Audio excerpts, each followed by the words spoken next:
just yesterday, yesterday evening, a clearly marked UN humanitarian vehicle, part of a convoy that had been fully coordinated with the IDF, was struck 10 times by IDF gunfire, including with bullets targeting front windows.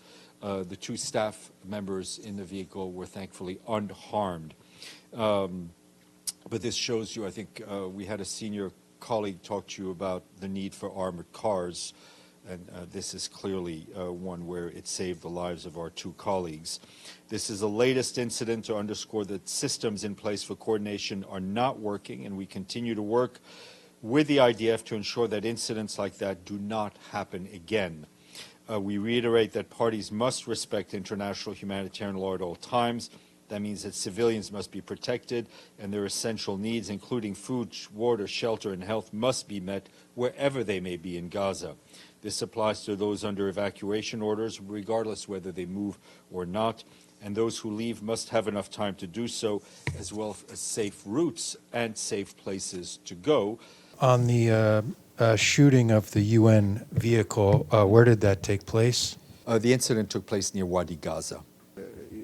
I guess the UN is in contact with the Israeli authorities about this incident, and what are they exactly saying about it? We're not really getting any answers. We're in contact with them all the time. That's what coordination means, and clearly the coordination is not working as it should be. And last follow-up on that, has this incident impacted any of the operations on the ground that you know of so far with humanitarian efforts? I mean, we continue to do whatever we can wherever we can, but clearly the specific mission these people were on was not able to go through.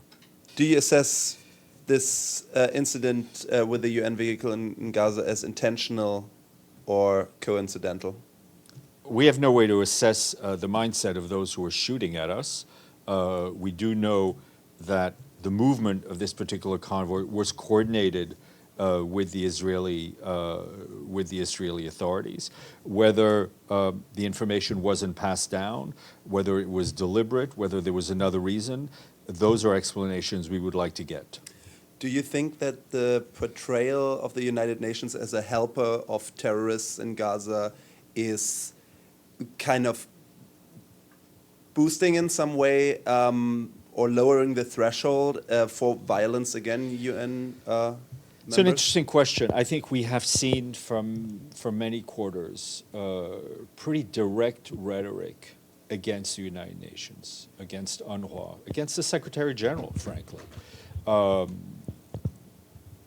Words have consequences. But again, on this particular incident, I can't judge the mindset of those who shot at the UN vehicle, why they did it.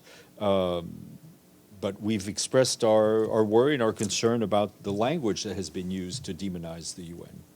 Dezhi, and then Ibtisam. A couple of follow-ups also on this incident. First, can you clarify, is this only this one vehicle in that convoy, or there were several vehicles? That's the only one which got shot? There was only one vehicle that was, I think there were other vehicles in the convoy, but this was the only one that was hit. So what exactly is the mission there? Do you know? They were at Wadi Gaza trying to, they were on a humanitarian mission. We know this is not the first time that the UN vehicles has been shot by Israeli IDF in Gaza, but I think a couple of weeks or months ago, when Secretary General was here, he also confirmed like several incidents as well. But is there any investigation? Are there any investigations for the previous cases that IDF shot the bullets The investigations are in the hands of the Israelis. But do you have updated information? As far as I know, we've not gotten any. It's been quite a long time. Yeah. So they didn't give any explanations? I'm not aware of any answer given. I will double check again with our security colleagues, but I'm not aware of any answer. Do you expect they will have another explanation for this incident? You'd have to ask them.